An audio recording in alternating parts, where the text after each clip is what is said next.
Satu, dua, tiga. Baik, Assalamualaikum warahmatullahi wabarakatuh. Waalaikumsalam Waalaikumsalam warahmatullahi wabarakatuh. Oke, sebelumnya perkenalkan nama saya Aditya Dimas, bisa dipanggil Pak Dimas. Saya di sini sebagai guru yang mengajar mata pelajaran seni rupa. Nah, sebelumnya boleh nggak kita kenalan dulu nih satu-satu? Kalau di sini ketua kelasnya siapa ya? Huril Badri, Pak. Huril Badri. Oh, Huril Badri. Boleh Iya, Pak. dong Badri dipandu teman-temannya untuk kenalan satu-satu. Boleh ya? Silakan Badri. Jadi kita di sini teman saya itu yang pertama ada Manikam Bimo Wicaksono. Manikam, yang angkat mana nih? tangan Manikam. Saya, Pak. Hadir, Pak. Oke. Wicaksono, Pak. Terus Di sini selanjutnya? ada Torik Sukma Aziz. Torik. Iya, Pak. Hadir, Torik. Pak. Saya, Pak. Oke. Terus kemudian ada Amelia Lestari. Amel. Mana Amel? Saya Pak hadir. Oke. Kemudian ada Disa. Oke, Disa. Kemudian Dan terakhir ini ada Hanzel Adril. Hadir, mana nih Pak. Hanzel? Hadir, Pak. Oke. Oke, kalau gitu setelah kita kenalan semua masing-masing udah saling kenal ya, berarti. Udah, Pak. Oke. Udah, Pak. Sebelumnya kita di sini akan belajar berdiskusi bareng sama-sama menukar ilmu pengetahuan tentang seni rupa. Jadi kita di sini materi pertama adalah dasar-dasar dari seni rupa. Nah, sebelumnya teman-teman di sini ada yang udah tahu belum? Apa sih seni rupa? Atau di sini ada yang hobi gambar atau hobi bikin patung gitu-gitu? Ada yang tertarik gitu? Ada nggak yang bisa jelasin ke saya gitu? Kalian nih, pemahaman kalian seni rupa apa sih? Mungkin ngelukis siapa ya seni rupa itu, Pak, yang saya tahu itu. Bisa jadi, bisa. Salah satunya juga adalah melukis. Terus ada seni lagi kriya, yang Pak. tahu, mungkin aktivitasnya juga boleh dikatakan melukis. Seni kriya, Pak. Seni kriya, oke, masuk. Terus ada lagi? Tekstil, Pak. Pak. Patung, tekstil. Terus?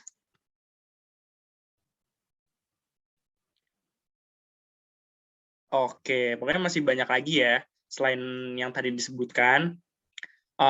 Di sini saya mau membagikan PowerPoint dulu ya kepada kalian mengenai apa itu seni rupa dasar ini. Boleh untuk hostnya siapa ya? Untuk diperbolehkan saya Pak, membagikan PowerPoint. Ya, boleh disable dulu ya. Di-enable dulu untuk saya. enable ya, Pak. Ya, betul. Tuh udah, Pak. Oke, coba. Oke, terima kasih Wicaksono. Nih, cek dulu. Nah, materi kita yang pertama adalah pengenalan dasar seni rupa. Tadi beberapa dari kalian udah ada yang menyebutkan tuh, seni rupa tuh lukisan, seni rupa tuh kriya, tekstil, patung. Nah, kalian semua itu benar. Jadi memang itu adalah bagian-bagian atau produk dari seni rupa. Nah, sekarang saya pengen kalian punya pemahaman sendiri yang dibangun sebelum kalian tahu apa sih pengertian seni rupa yang sebenarnya. Jadi kalian di kepala kalian tertanam dulu konsepnya, pemahaman kalian sendiri tentang seni rupa. Nah, yang pertama saya pengen menyajikan ini dulu. Nah, ini ada salah satu lukisan dari maestro terkenal namanya Vincent van Gogh yang berjudul Starry Starry Night. Ini salah satu lukisan yang sangat amat terkenal. Saya pengen nanya dulu nih, menurut kalian bagus nggak sih lukisan ini? Bagus, Pak. Keren. Nah, indah nggak lukisannya? Iya, Pak. Betul, Pak. Kira-kira ini ada yang tahu nggak lukisan apa sih? Menggambarkan apa sih dia? Kayak Pemandangan, Pak. Apa sih? Ya? Pemandangan. Pemandangan apa tuh? Bulan Spesifiknya. Langit malam, Pak. Langit purnama, Pak. malam, benar. Nggak bulannya, Iya. Ini kayak bulan, Pak. Ya, betul. Jadi memang Starry Night adalah malam yang berbintang gitu dia. Jadi memang Van Gogh pemandangan tentang malam yang banyak bintangnya gitu ya. Nah, yang selanjutnya nih. Nah, ini menurut kalian indah gak? Indah, Pak. Bagus gak? Kan Bagus. mungkin ini agak vulgar gitu ya. Iya Pak, terlalu gambarnya terlalu kayak gitu Pak. Terlalu menurut kalian ini apa? Lukisan kah? Karya tekstil kah? Apakah? Menurut kalian apa ini?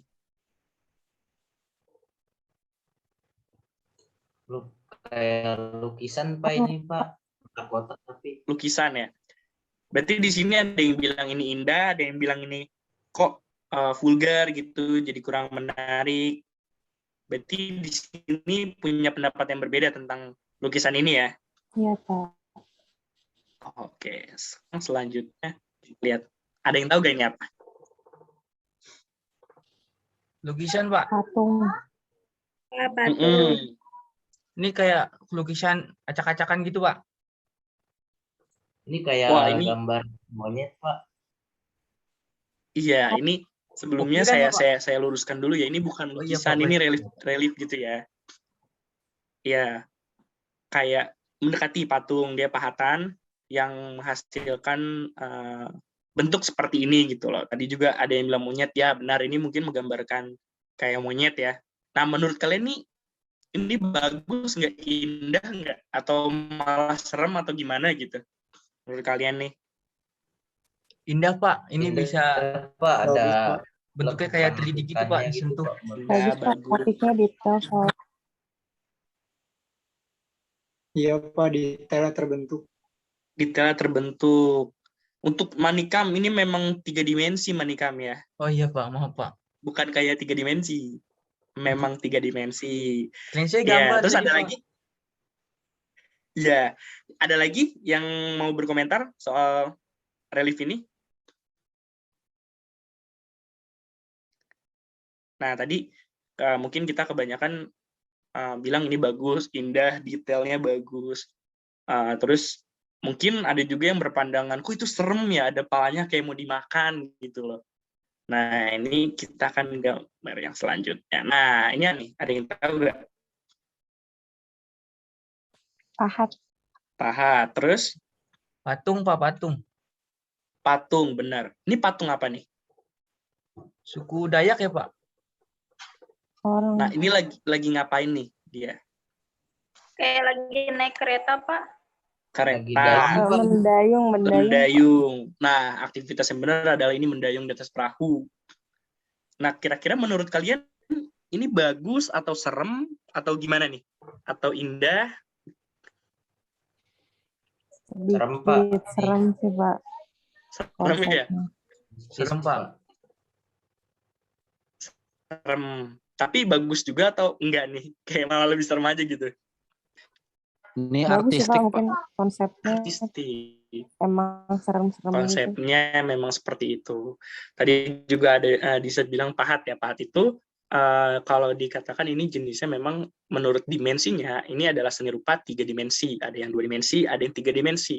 2 dimensi itu seperti tadi yang awal, yaitu lukisan, gambar. Nah, kalau misalkan ini tuh 3 dimensi yang punya ruang gitu loh, bisa disentuh, punya dimensi.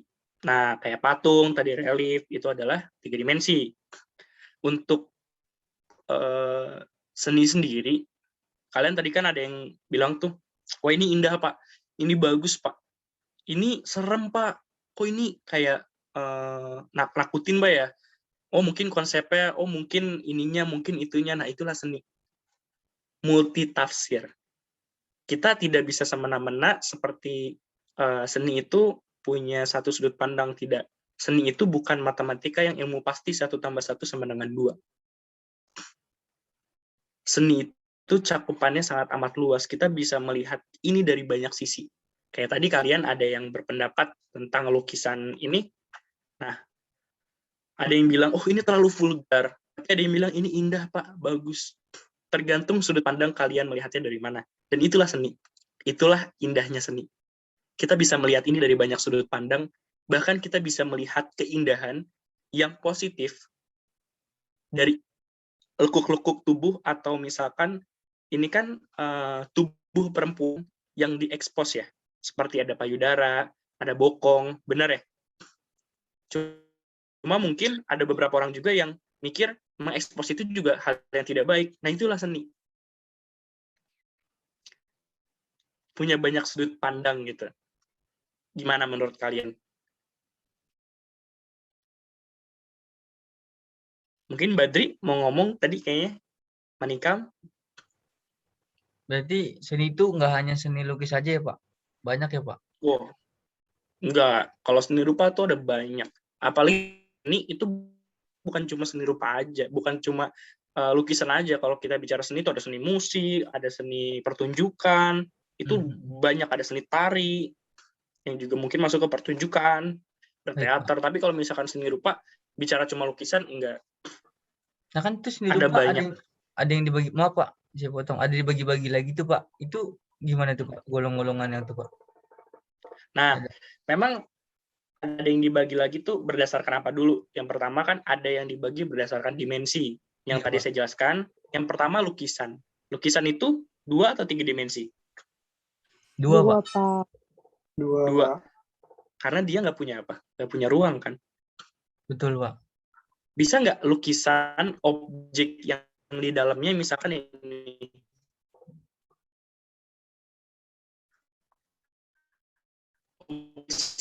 perempuan kita pegang, Bisa Pak, tapi menggunakan benda mungkin. tapi kan nggak bisa kita ambil gitu, karena Iya, dia Pak, nggak punya ruang kan, datar Betul. semuanya. Sedangkan kalau ini, misalkan ini bisa kita ambil kan, karena dia punya ruang, bersifat 3 dimensi. Nah, seni rupa sendiri nanti akan, karena kita masih belajar dasarnya ya, jadi seni rupa sendiri memang benar tadi seperti Manikam, berarti Manikam udah lumayan paham mengenai seni rupa, mungkin tertarik ya Manikam ya, Iya sama Pak, seni rupa. saya suka Pak. Nah berarti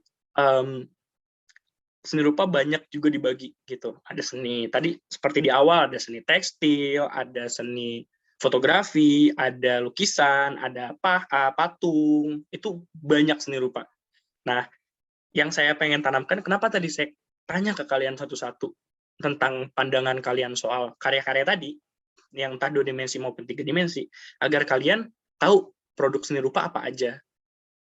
Kalian punya konsep, punya pemahaman sendiri dulu gitu, sebelum kalian benar-benar tahu seni rupa menurut teori. Tapi kalian sebelum dari teori, kalian punya pikiran sendiri gitu, soal apa sih seni rupa. Nah, ini kita langsung lanjut ke unsur seni rupa. Unsur seni rupa itu ada titik, garis, warna, bidang, sama ruang. Tapi mungkin tergantung sama karyanya. Kalau tadi 2 dimensi, nggak mungkin dong ada ruang, ada bidang, dia ada titik, garis, dan warna kan. Perpaduan antara ketiga hal tersebut. Sedangkan yang 3 dimensi itu adalah perpaduan dari 5 hal ini. Gimana? Dimengerti? Iya Pak. Ngerti Pak. Oke. Nah, sekarang kita bahas nih. Kalian tahu kan bahwa pandangan orang-orang deh untuk yang mau belajar seni rupa, itu menurut kalian gimana? Atau kalian ini misalkan kan masih pada SMA, kalian misalkan kuliah, terus mau masuk seni rupa, terus menurut kalian nih pandangannya ke depan atau pemikiran kalian soal masa depan kalian kalau kalian menekuni seni rupa tuh kayak gimana? Dulu saya berpandangan kalau masuk seni rupa itu cuma bisa jadi pelukis doang, Pak. Oke, Badri satu cuma bisa jadi pelukis, yang lain? Kadang kalau pandangan orang tua suka beda, Pak. Kenapa? Boleh diulangi? Pandangan orang tua suka beda terhadap seni rupa.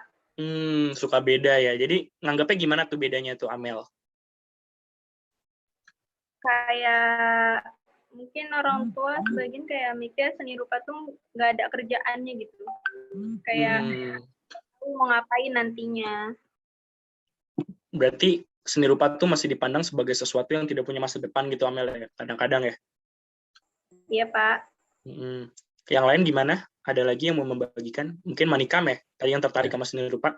Kalau menurut saya seni rupa di sini masih jarang sih Pak di Indonesia Pak, dan belum banyak peminatnya seperti di luar sana Pak yang sudah diakui ya Pak ya. Itu sih Pak. Mungkin ya kita bisa membukanya itulah Pak. Jadi ya di awal-awal ini kan udah mulai terlihat nih Pak. Ya insya Allah bisa seperti yang di luar lah, bisa dipandang lah seni itu Pak. Oke, terima kasih. Iya Pak. Terus gimana Wicak? Sudah Pak, seperti itu maksud saya Pak. Oke, yang lain gimana? Ada tambahan? Ya Pak, mungkin Pak, menurut saya, siapa dulu nih? Boleh. Siapa dulu? Sepakati. Silakan Anjel. Oke, silakan Ya, Anjel lebih dulu. Oh iya, gak ada. Menurut saya nih Pak ya, kalau misalnya gambar kalau seni rupa tuh identiknya pasti selalu bilang ini gambar terus, kayak nggak ada kerjaan gitu Pak. Jadi kurang diminati lah gitu mungkin. Oke. Tarik boleh? Iya Pak, mungkin kayak masih pandang sebelah mata gitu Pak sama masyarakat. Kayak kalah sama prodi lain gitu misalnya. Kenapa nggak masuk arsitektur gitu-gitu. Biasanya kan kalau ditanya jurusan apa, seni rupa, kenapa nggak masuk arsitektur? Biasanya masih sering ditanya-tanya kayak gitu Pak. Oke, berarti memang kalau saya tangkap ya, mayoritas dari kalian banyak yang punya stigma negatif ya, yang melekat pada jurusan seni rupa gitu ya. Nggak punya masa depan, atau misalkan nggak jelas mau jadi apa, kerjanya cuma lukis, gambar-gambar aja, gitu ya. Memang itu adalah stigma yang sangat melekat gitu loh di seni rupa. Di orang-orang yang masyarakat kita yang masih menganggap seni rupa hanya sekedar menggambar. Benar tadi kata Badri, stigmanya masih melekat cuma gambar-gambar aja. Benar kata Hanzel juga tuh, Manikam, dan benar-benar juga kata Torik suka dibandingkan dengan kenapa sih kamu nggak masuk ini aja gitu, ini ilmu-ilmu disiplin ilmu yang lebih mungkin peluang pekerjaannya atau peluang di masa depannya lebih indah gitu ya, lebih menjanjikan gitu, bukan indah ya, lebih menjanjikan gitu. Apalagi di Indonesia sendiri memang betul seperti yang dikatakan Manikam Wicaksono, realitanya apresiasi terhadap seni rupa itu masih tidak terlalu besar gitu. Memang, tapi saya luruskan kembali ya Manikam, memang sekarang ini lumayan banyak gitu peminatnya, tidak bisa dibilang sedikit juga, tapi memang tidak banyak. Benar juga Wicak. Terus di sini akan kita terangkan nih, kita sama-sama diskusi, manfaatnya apa sih belajar seni rupa? Emang ada manfaatnya? Kan tadi kita punya stigma negatif nih, ya kan, tentang seni rupa. Nah, kita sekarang bisa bahas nih, emang manfaatnya apa sih? Nah, yang pertama tuh, itu kreativitas. Udah pasti dong, anak seni rupa pasti inovatif, kreatif gitu. Karena kegiatannya berhubungan dengan penciptaan, ya kan? Kalian di sini bisa menjadi kreatif banget, kalian karena menciptakan karya seni, kalian bisa berpikir benar-benar out of the box di sini ketika kalian terbiasa dan berpikir artsy gitu ya, sangat seni sekali gitu. Nah, karena seni sendiri identik dengan mendobrak batasan-batasan yang ada gitu. Kita biasanya tidak terpaut banget dengan border-border yang ada. Jadi kita lebih fleksibel, jadi diri sendiri, terus kita berani mendobrak pakam-pakam yang ada. Biasanya di seni rupa seperti itu. Meski tetap ada beberapa border yang memang disepakati untuk tidak ditambrak. Misalkan kalau nih, tadi Manikam nih, di background-nya gambar lukis apa itu, Manikam? Iya Pak. Di background-nya lukis-lukisan apa itu? Kaligrafi Pak. Nah, kaligrafi juga kan ketika dilukis seperti itu menjadi seni rupa kan? Iya Pak. Nah, ya, tapi 2 dimensi Pak. Di pelukisan kaligrafi sendiri, penciptaan karya, ada hal-hal yang tidak boleh dilakukan dong. Ada Pak, ada batas-batasannya Pak. Boleh nggak Manikam di-sharing ke kita nih, apa aja nih kira-kira? Karena kamu kayaknya berarti udah menjadi praktisi seni rupa nih. Saya hanya Keren. bisa, ya baik. Ya kalau di kaligrafi ya Pak, setahu saya itu kan menggunakan ayat ya Pak, ayat dari Al-Quran sendiri. Dan itu ada beberapa ayat yang kalau ditulis di kaligrafi itu dan nggak boleh salah Pak. Makna dan jadi kan per hurufnya itu harus benar Pak. Per hurufnya harus kita baca ulang, dan itu kan yang menikmati bukan hanya kita, orang lain juga membacanya dengan enak gitu maksudnya Pak. Dan terus ada beberapa ayat. Jadi ayat dengan lukisan itu harus nyambung Pak, tema dan konsepnya Pak. Jadi misalkan ayatnya tentang api neraka, berarti kita gambarnya harus tentang api neraka juga Pak. Gitu. Jadi biar orang nggak salah penafsiran gitu menurut saya. Baik, itu saya sih Pak, kalau setahu saya Pak di kaligrafi Pak.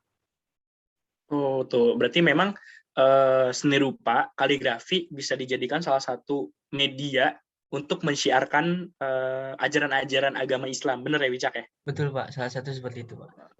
Oke tuh, berarti kan menjadi salah satu manfaatnya tuh untuk belajar seni rupa bisa dibuktikan oleh yang tadi dilakukan oleh Manikam. Nah yang kedua tuh fisik. Emang seni rupa kita lari-larian ya kayak anak olahraga gitu. Kayak angkat dumbbell misalkan, atau sit up. Iya nggak sih kayak gitu kita tuh? Enggak sih Pak. Enggak, Pak. Enggak ya? Iya, memang di seni rupa sendiri tidak diwajibkan kayak gitu sih. Cuma kalau olahraga kan masing-masing sendiri ya. Cuma memang di fisik ini, seni rupa, kita ada keselarasan antara apa yang kita pikirkan dengan apa yang kita lakukan gitu. Ada harmoni di situ. Maka ada pengendalian fisik biar kita tidak terlalu over atau tidak terlalu gimana. Nah, itu juga sangat penting dan itu adalah salah satu manfaat dari seni rupa yang akan kita rasakan kalau kita belajar seni rupa. Yang ketiga nih, juga berhubungan sama fisik, yaitu emosional. Kalian tahu kan, kayak seperti lukisan-lukisan yang sebelumnya, yang tentang langit dan langit malam dan bintang-bintang bulan tadi, itu adalah wujud ekspresi, wujud ingin memberitahu apa yang dia rasakan, apa yang dia lihat melalui media seni rupa dengan lukisan. Nah, itu salah satu keterkaitan juga antara si pembuat lukisan dengan lukisannya secara emosional. Dan emosional ini bisa menjadi manfaat banget di seni rupa nih. Dilatih, dikembangkan,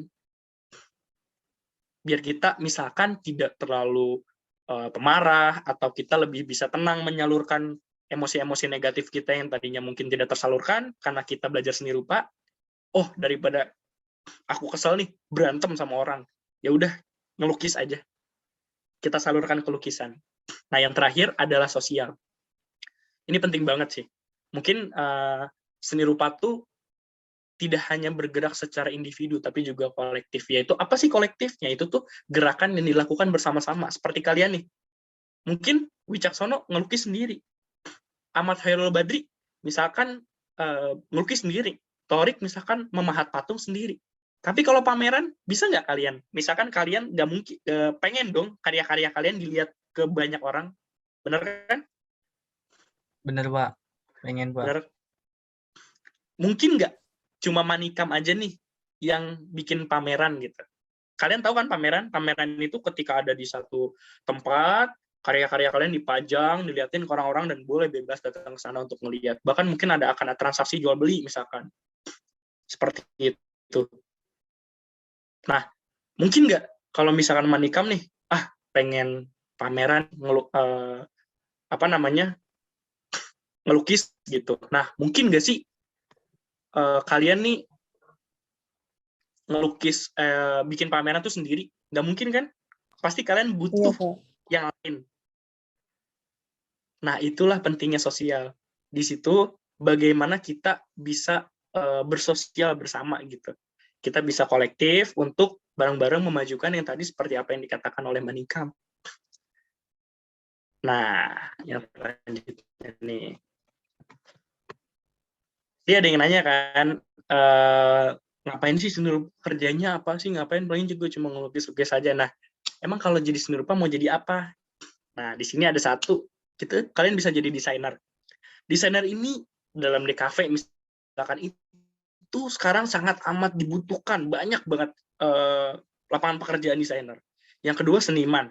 Nah ini kan juga jadi salah satu option. Bukan berarti seniman itu ya harus siap miskin, enggak, kan itu ada lagi gitu, ada ilmunya untuk misalkan kalian menjual karya kayak gimana. Nah seniman ini adalah, ya kalian bisa lihat ada banyak juga, meskipun nggak banyak banget ya, seniman-seniman yang bisa hidup dari karya-karyanya. Nah yang ketiga nih kurator. Apa sih kurator? Ada yang tahu nggak kurator apa nih? Belum pernah dengar, Pak. Gimana? Belum tahu, Pak. Oh, belum pernah dengar. Nah, kurator itu adalah orang-orang yang mengkurasi karya atau yang menyeleksi karya. Misalkan kalian nih mau pameran, karya ada yang mengadakan pameran. Nah, karya-karya kalian mau dipamerkan nih, kalian mau mamerin karya kalian di pameran tersebut. Nah, kurator itu bertugas untuk memilih karya mana yang pantas untuk dipamerkan. Nah, itu bukan perkara sedikit tuh penghasilannya, dan lumayan menjanjikan juga. Jadi kalau misalkan ada yang nanya lagi mau kerja apa, bisa dijawab juga, salah satunya kurator. Nah, selanjutnya adalah guru seni. Guru seni sendiri seperti apa yang saya lakukan sekarang nih, itu juga sangat amat penting. Jangan menyepelekan guru. Guru adalah salah satu ujung tombak dan dasar dari sebuah peradaban. Kalau misalkan guru gak ada, maka peradaban ya bisa-bisa tidak punya arah gitu. Nah, guru ini bisa ada di mana saja. Nah, kalian salah satunya ketika jadi seni rupa bisa jadi guru seni. Nah, yang terakhir adalah ilustrator. Kalian suka lihat gak misalkan di komik-komik gitu, bikin-bikin komik atau bikin-bikin kayak animasi gitu. Kayak Iya, yang Pak. terbaru nih film-film Iya, Pak. Nusa kayak gitu. Iya, Pak, tahu, Pak. Nah, seperti itulah kalian bisa bikin di animasi, bisa bikin komik. Itu juga bukan perkara kecil ya untuk hal tersebut. Itu bisa dibayar lumayan mahal loh kalau kalian memang sudah mahir di bidangnya. Nah, seperti itu. Nah, selanjutnya nih sebelum kita lanjut, ada yang mau ditanyain dulu gak seni rupa nih? Memang menjelaskan untuk kalian punya pemahaman dulu sendiri soal seni rupa. Jadi jangan lewat buku, jangan kata buku kayak gini, kata buku kayak gini. Enggak, tapi kalian dulu punya pemahaman sendiri soal seni rupa. Nah, menurut kalian kalian ada pertanyaan gak nih yang ingin ditanyakan ke saya gitu? Silakan. Pak, kalau kurator tadi itu berarti dia harus ngerti seni juga dong, Pak, karena kan dia yang memilih-milih gitu, Pak. Oke, saya jawab ya, Disa. Kurator itu wajib banget paham seni. Wajib.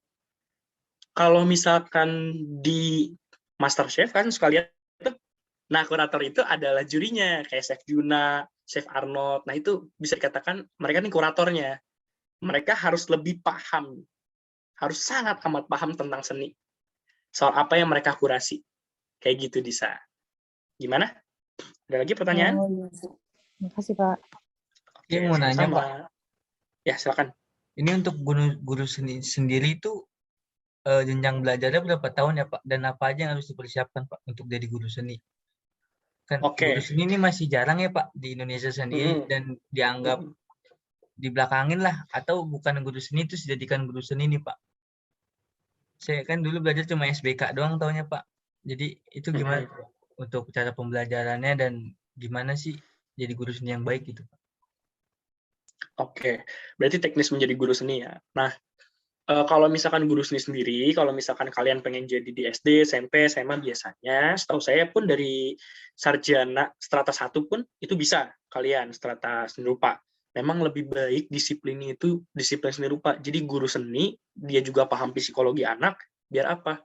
Biar dia sangat menguasai apa itu seni rupa dan seni sendiri gitu. Jadi jangan kita lihat tuh kasusnya banyak banget seperti apa yang dikatakan Manika, guru yang bukan seni malah ngajar seni. Jadinya ya gitu. Benar banget tuh, dan memang bukan hanya guru seni Manika, tapi banyak guru itu, profesi guru itu masih banyak dibelakangin gitu, masih banyak disepelekan. Padahal bayangkan gitu loh, dokter membedah satu orang di kamar operasi, berdampak pada satu nyawa. Tapi guru itu bisa dikatakan bertanggung jawab atas 30 orang di kelas misalkan, atau 25 orang.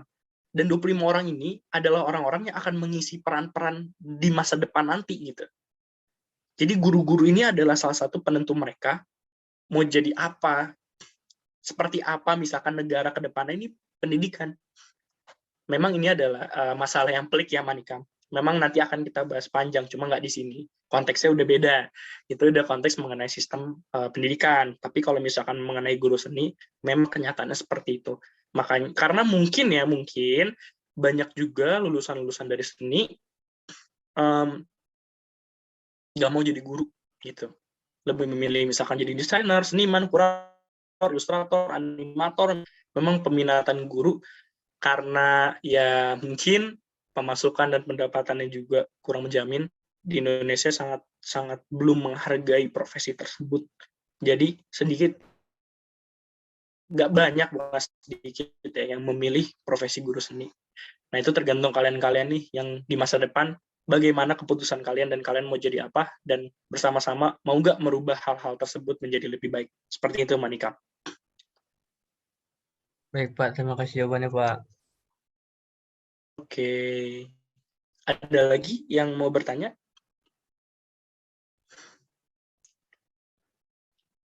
Oke, saya anggap nggak ada ya, karena waktunya juga udah mepet nih kita.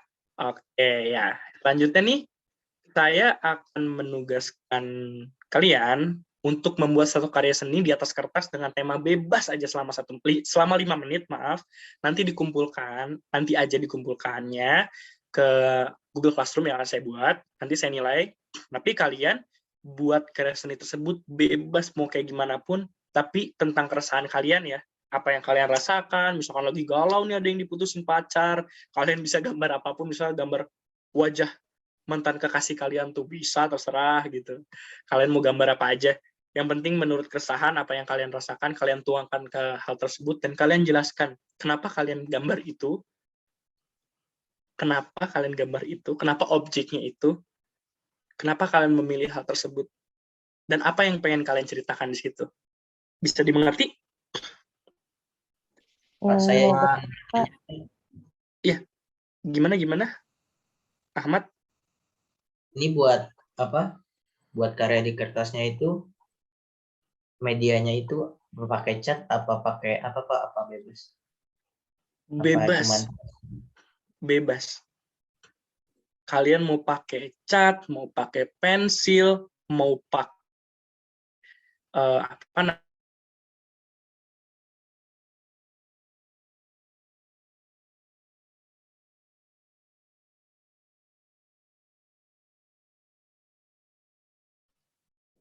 Baik Pak, terima kasih.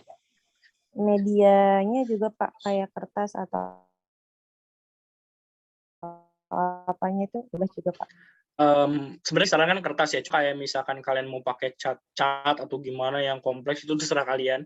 Karena ini cuma 5 menit doang, bebas mau pakai apa aja. Yang penting itu adalah karya seni yang seperti kalian pahami, bisa dimengerti orang, menjelaskan dengan baik seperti itu. Tapi memang disarankan kertas aja, biar nggak ribet gitu. Gitu Disa. Gimana? Baik, Pak. Terima kasih Pak. Oke. Ada lagi pertanyaan?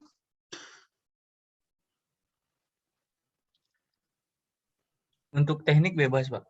Oke, kalau gitu untuk teknik bebas, sebebas-bebasnya kalian mau teknik seperti apa, pokoknya intinya itu jadinya karya seni. Saya pengen lihat dulu kalian ini seperti apa gitu karya seninya.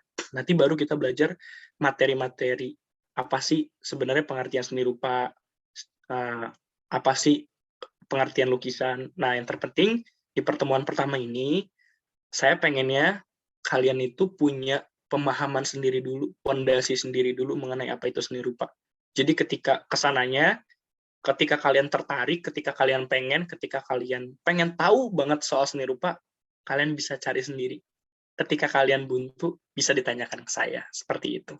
Jadi memang pendidikan harusnya berjalan selain seperti ini ya, juga mandiri gitu. Kalian punya rasa ingin tahu dan kekritisan itu sendiri. Yang penting tertarik dulu, seperti itu. Gimana? Baik Pak, dimengerti Pak. Oke, kalau gitu mungkin untuk pertemuan kali ini bisa saya sudahi dulu. Ya, kita bisa bertemu di pertemuan selanjutnya. Kalian bisa membuat karya tersebut, nanti dikumpulkan ke Google Classroom. Tolong nanti Ahmad ya sebagai ketua kelas dibuat ya Google Classroom-nya ya, minta tolong. Iya Pak, baik Pak, siap. Oke, jadi nanti bisa saya cek, saya lihat kira-kira bagaimana pengetahuan kalian soal seni rupa secara praktiknya. Oke, kalau begitu saya ucapkan terima kasih. Kurang lebihnya mohon maaf, tidak ada kesalahan kata. Jika nanti ada yang mau ditanyakan lagi, bisa kalian japri ke saya, ya langsung personal chat aja di jam yang saya sedang bangun ya, jangan jam 10 malam, jam 12 malam. Nah, akan sebisa mungkin saya jawab. Oke? Oke, untuk terakhir, ada yang lagi Baik, gak Pak. yang mau ditanyakan? Ada yang belum jelas gak? Sepertinya sudah Pak. Sudah ya? Iya Pak. Oke, kalau iya, Torik? Iya Pak, sudah jelas maksud saya. Oke, baik.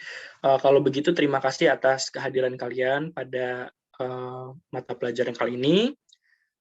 Semoga kalian sehat selalu. Terima kasih. Mohon maaf juga jika ada salah kata dari saya. Kurang lebihnya, wassalamualaikum warahmatullahi wabarakatuh. Baik. Waalaikumsalam warahmatullahi wabarakatuh. Waalaikumsalam warahmatullahi wabarakatuh. Oke. Terima kasih Terima banyak kasih, Pak. Pak. Terima Baik, kasih bisa Pak. stop share ya. Iya Pak. Ya, Pak. Baik.